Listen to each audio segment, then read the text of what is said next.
There is something no one ever warned you about. You were given the most powerful tool in the universe, your mind, and no one taught you how to use it. So now, instead of building your life with it, you are slowly destroying yourself with it. Let me be very clear from the beginning. You are not cursed. You are not possessed. You are not fighting demons inside your head. You are simply holding a sharp weapon from the wrong end. And every day, without realizing it, you keep cutting yourself. Most people think self-destruction looks dramatic, rock bottom, total collapse, losing everything overnight. But that's not how it really happens. Self-destruction is usually quiet, invisible, comfortable. It looks like overthinking until you're paralyzed, escaping into distractions instead of facing your life, blaming inner voices, energy, or circumstances, saying, "I'll change tomorrow," every single day. No explosion, no warning sirens, just a slow leak, draining your potential, one decision at a time. Here is the uncomfortable truth most people avoid. There is no enemy inside you, there is only you. Not your ego, not your shadow, not some mystical voice. Just you refusing to take responsibility for your own mind. The moment something goes right in your life, you say, "I did this." But the moment something goes wrong, you say, "It wasn't me. It was my mindset.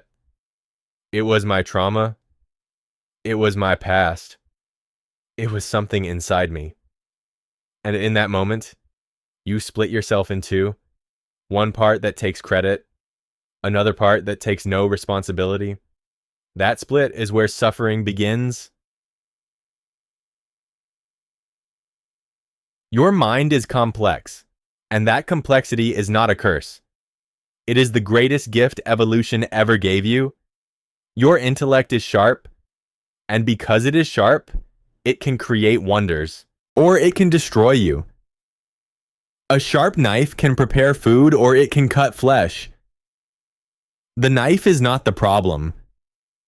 The way you hold it is. And right now, most people are bleeding, not because life attacked them, but because they never learned how to handle their own mind.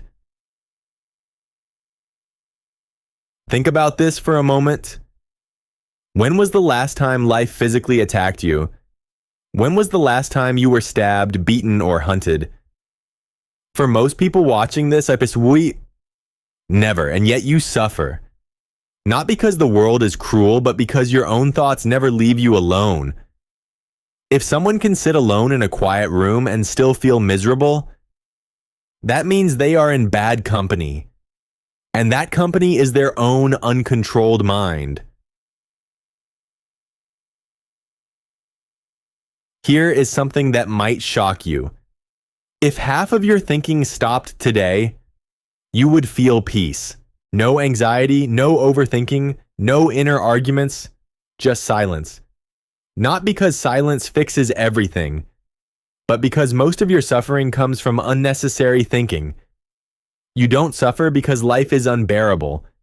You suffer because your mind has taken control instead of serving you. And here's the brutal part. Your intelligence was never meant to run your life on autopilot. It was meant to be guided. But instead of learning how to use it, you let it roam freely. You let it imagine worst-case scenarios. You let it replay the past. You let it create fears that don't exist. You let it sabotage moments of progress. Then you ask, "Why am I like this?" Because you gave the steering wheel to something that was never meant to drive. Self-destruction begins the moment you stop saying, "This is my responsibility." The moment you say, "This is happening to me," instead of, "This is happening because of me." Because the second you remove responsibility, you remove power. And without power, you feel helpless. And helpless people don't change. They cope. They distract. They numb. They escape. And slowly, they decay. Let me say this clearly and slowly. Whatever happens in your life, good or bad, It is your responsibility, not your fault. Responsibility is not blame. Responsibility is power. Because the moment you say, "This is my responsibility," there is only one voice inside you. No chaos, no confusion, no imaginary forces fighting for control, just you. And that's where clarity begins. You don't need to silence your mind. You need to stop letting it run wild. You don't need to fight yourself. You need to stop betraying yourself. And that starts with one decision. I will no longer use my intelligence to destroy my own life, because the same mind that hurts you is the only mind that can save you.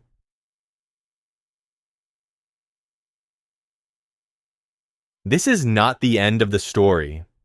In part 2, we will talk about why people become addicted to self-sabotage, why comfort is more dangerous than pain, and how to regain control without becoming emotionless. But for now, remember this. You are not broken. You are just untrained. And training begins the moment you stop running from responsibility. If self-destruction hurt immediately, no one would do it. But that's the trap. Self-destruction doesn't feel like pain at first. It feels like relief. Relief from pressure. Relief from responsibility. Relief from becoming who you know you should be. And that's why so many people stay stuck. Not because they are weak, but because self-sabotage feels safe. Let's talk about something most people are afraid to admit. You are not addicted to failure. You are addicted to comfort.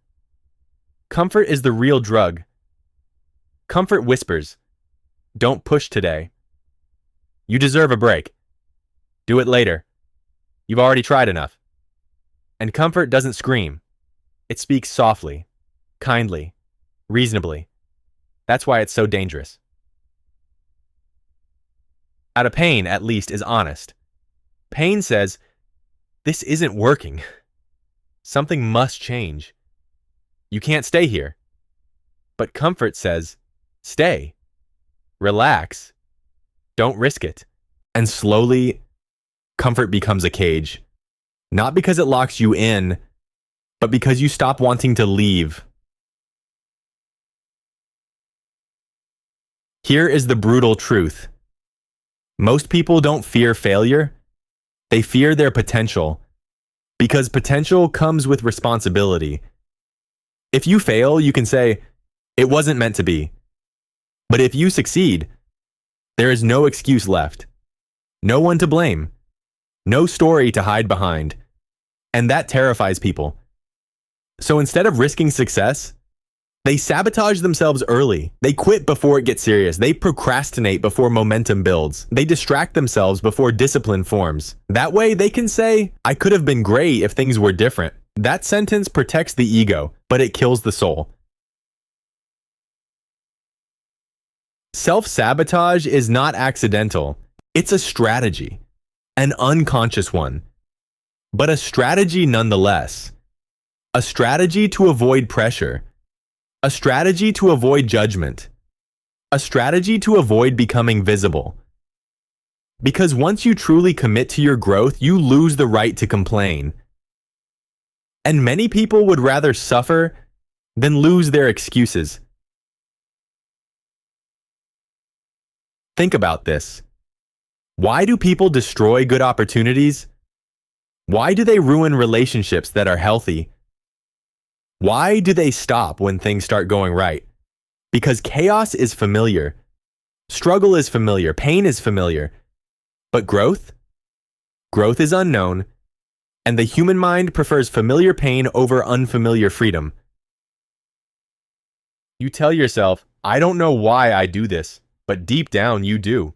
You do it because staying the same requires no courage, no discipline, no identity change. You can stay who you are and still complain about who you're not. That's the illusion. Let me be very direct. Every time you delay the work, you are choosing the short-term relief of avoiding discomfort over the long-term peace of becoming someone you respect. And respect matters. Because when you lose self-respect, everything collapses. Your confidence becomes fake. Your motivation becomes forced. Your happiness becomes fragile. And then you wonder why nothing satisfies you anymore. Here is something no one tells you. You don't hate discipline. You hate what discipline reveals. Discipline exposes excuses. Discipline exposes inconsistency. Discipline exposes the gap between who you say you are and how you actually live. And that gap hurts. So instead of closing the gap, people avoid looking at it. They drown it in entertainment. They numb it with distractions. They silence it with noise. But the gap never disappears. It just grows.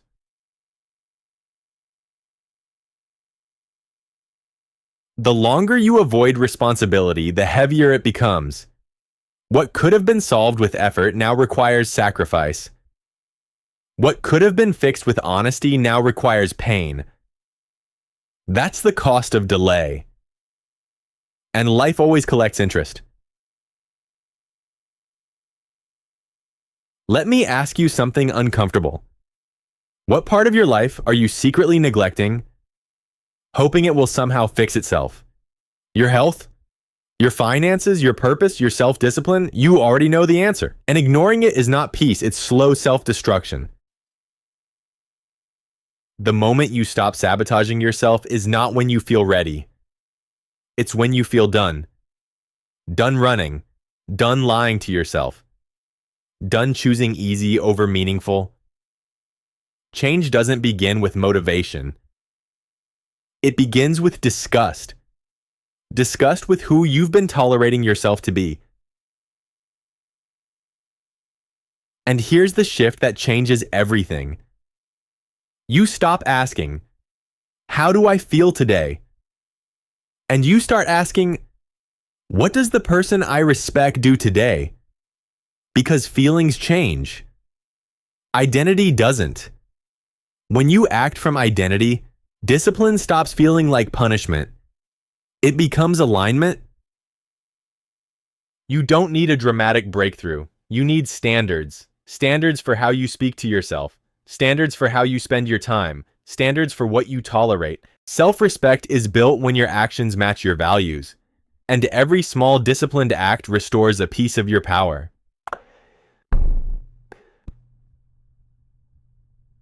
This is not about becoming cold. It's about becoming solid. Someone who doesn't collapse the moment emotions shift. Someone who doesn't negotiate with weakness. Someone who understands that growth is not comfortable, but it is honest. In part 3, we will go deeper. We will talk about how to rebuild yourself without burning out, how to replace self-destruction with controlled strength, and how to become dangerous. Not to others, but to your own limitations. Because stopping self-sabotage is only the beginning. Rebuilding yourself is where the real work starts. If you've made it this far, it means something inside you is still alive. Not hope, not motivation, awareness. And awareness is dangerous because once you see the truth, you can't unsee it. You now know the enemy was never life. It was never the world. It was never other people. It was the version of you that refused to take control. And from this moment on, there are only two paths. Go back to comfort, or move forward into responsibility. There is no third option.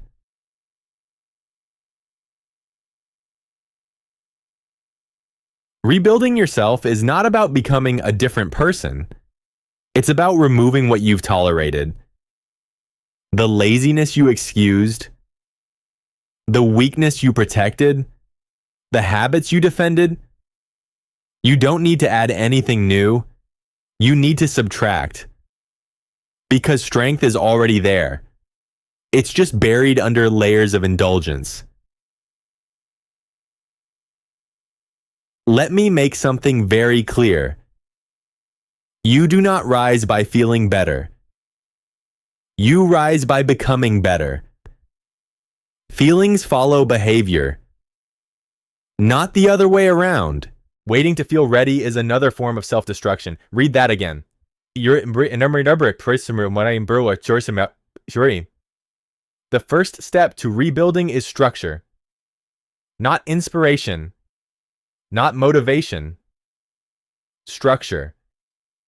A structure that doesn't care how you feel today, because your future cannot depend on your current mood. Discipline is not a personality trait. It is a system. And systems win when emotions fail. You rebuild your life by rebuilding your days. Wake up with intention, move your body, do something difficult, finish what you start. These actions seem small, but they send a powerful message to your mind. I am in control. And control restores dignity.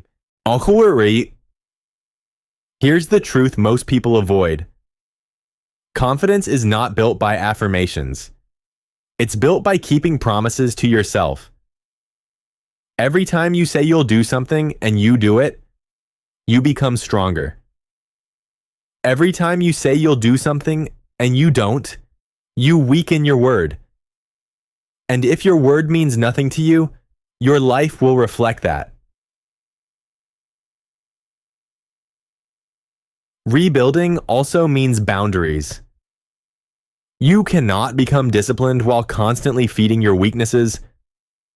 Some people need to go. Some habits need to die. Some comforts need to be removed. Not because they're evil, but because they're expensive. They cost you focus. They cost you energy. They cost you your future. And the bill always comes due. Understand this. You don't need to destroy yourself to prove you're strong. You need to control yourself. True power is not emotional chaos. It's emotional regulation. It's staying calm under pressure. It's acting with clarity when things get hard. It's choosing the long road when the short one tempts you. That's real strength.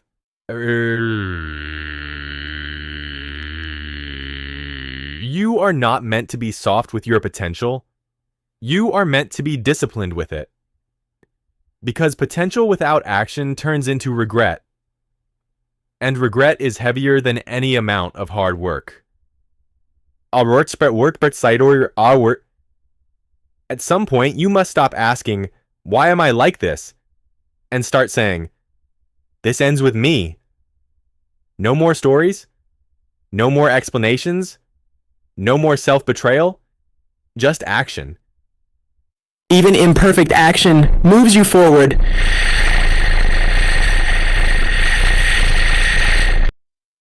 Let me leave you with this. 1 year from now, your life will look very similar or very different.